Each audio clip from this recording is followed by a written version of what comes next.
If you're wondering what's for dinner tonight, you've come to the right place. Hi, my name is Sarah Holland, and I'm with the Texas AgriLife Extension Service Expanded Food Nutrition Education Program, and I have the perfect recipe for your family's dinner tonight, Jambalaya. It's a quick, easy, and inexpensive meal your family's going to love. So let's go ahead and get started. It's really easy to prepare. We're going to start with some diced turkey ham. Add that to our skillet. Skillet's on medium-high heat. This is cooked meat, so it's a great recipe for leftovers. You can use a different type of meat also. A lean meat is what I would recommend. So turkey, chicken would be great. Also shrimp would also be a good addition to this recipe since it is jambalaya. We're also going to add some diced onion. And we're going to add some bell pepper. And this is diced also. Make sure our skillet is up high enough because we want to start to allow these vegetables to get soft. And once these kind of get soft, you'll know that this is ready to move on to the next step.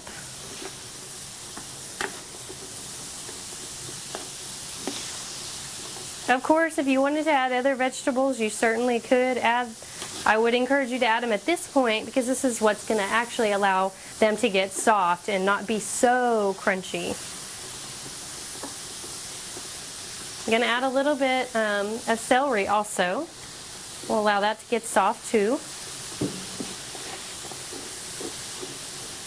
The reason why I added bell pepper and celery and onions to this recipe is because it really starts to add color to the recipe. It's going to give it texture, a lot of flavor. The pepper is a great source of vitamins also. The celery is also going to add a little bit of liquid, so you'll notice when you're sauteing that the liquid will start to come out of the vegetable. And again, like I said, if you want to add even more color, the more color we get, usually the more vitamins and nutrients we get. So a red bell pepper or even an orange bell pepper would be a nice addition to this recipe. Again, more nutrients, more vitamins.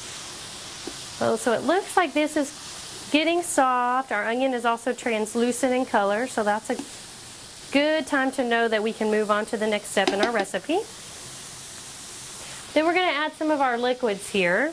We're going to add about 1.25 cups of low sodium chicken broth. And again, low sodium is a good choice for this recipe because we want to reduce the salt consumption that we have in our diet. We're also going to add some tomato sauce, and this is also a low sodium tomato sauce. It's even possible to buy a no sodium if you choose.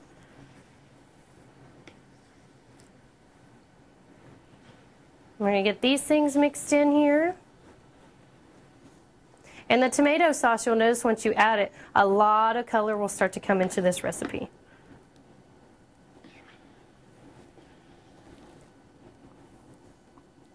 All right. Then we're going to go ahead and add our spices. A little bit of chili powder, a little bit of garlic, and I actually used fresh garlic. You could use garlic powder also, if you have that at home handy. And a little bit of cayenne pepper. So chili powder, cayenne pepper, and garlic. You'll notice that that does give it a little bit of kick. It's a very small amount of cayenne pepper that you add. You add 1/8 teaspoon, but you'll tell it in this recipe because you're going to heat this recipe up, which is going to get that spice going. You're going to really taste it. If you have individuals in your family that don't like spicy, you can even reduce it even more or even take it out altogether. Again, if you want it more spicy, add a little bit more. Now we're going to add our rice, and this is about 1 cup of uncooked rice. I'm using white rice today, so it's more traditional. However, a whole grain rice would also be great in this recipe. You get you some more fiber. We want to try to make half of our grains each day whole grains, so a whole grain rice would be great, brown rice.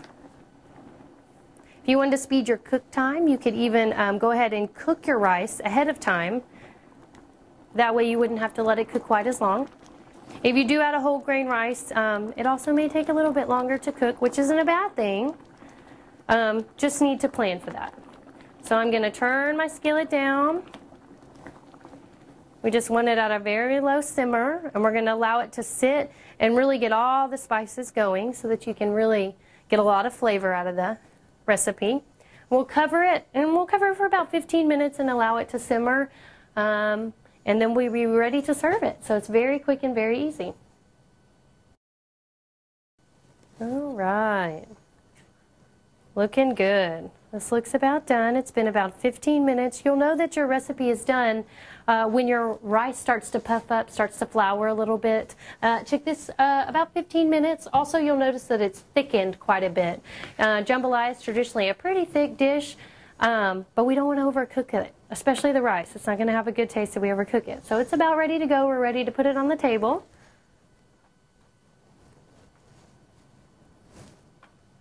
This recipe serves 6 people. It's 80 cents per serving, so it's very inexpensive, very quick, as you can see, very easy, very nutritious, lots of vegetables. Again, if your family likes certain vegetables, you add what works for your family. That's the important part.